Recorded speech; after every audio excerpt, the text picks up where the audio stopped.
The 13th December 2016 political fan clash between Amama Mbabazi supporters and those of the NRM in Ntungamo district was the peak of the presidential elections.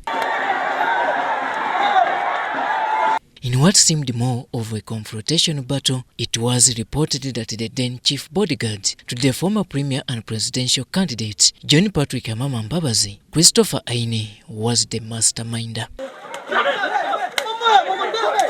What followed was Aine's secret arrest, which kept him out of sight from the public, causing anxiety as many to some extent pronounced him dead on television talks.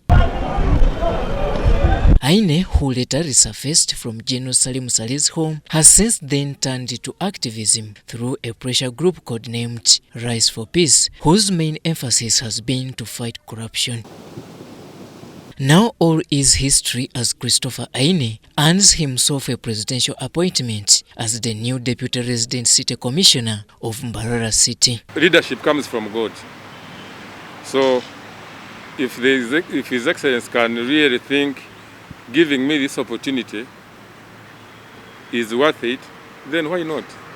In an exclusive interview with UBC, Aine says he is more than ready to serve and refers to his appointment as a calling. So really, if I've been unveiled an opportunity like this, I think the challenge should be back to me then to prove if I've been saying corruption is really restraining our people down, to see that I can put a stop on that. Aine, who reveals that he even assumed office last month, is now deputizing Lieutenant Colonel James Mwesige, the current RCC in Mbarara City. We have been, whatever I've been doing, I have been doing it on principle. You cannot get me anywhere saying that I've been fighting a personal war or a personal something which is personal. No. These were national issues which with my consent, I felt something needed to be done. And here comes an opportunity to be part. Having spent almost his entire useful time in activism and opposition, Aine regrets such moments. Of course, I regret being part of some of the opposition people whose agenda is, you see, we have to be frank. Most of the people, their agendas are personal. Some people have grievances on their hearts with their bosses.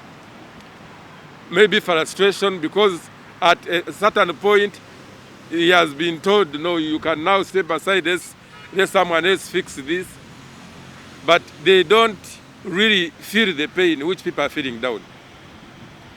So if someone says, yeah, you see, we are going to do this, people think you are really fighting for them, while in actual sense, it is you and your family. It's very unfortunate. It should be noted that his former boss, Amama Mbabazi, has also mended his relationship with President Yoweri Kaguta Museveni, meaning Aine has no cross to carry. Aine is a son to the late Colonel Julius Aine, one of the 27 men who picked guns to fight against the dictatorial regime of then-President Dr. Apollo Milton Obote and brought to power the NRA-NRM in 1986. Aine Jr. studied at Ngabo Academy in Mbarara, a school at its inception provided free education to orphans of former NRM fighters before he escaped from the academy in 2003 to join the army in a massive recruitment of students and locals who wished to join the elite force of the president. Robert Onyango, UBC News.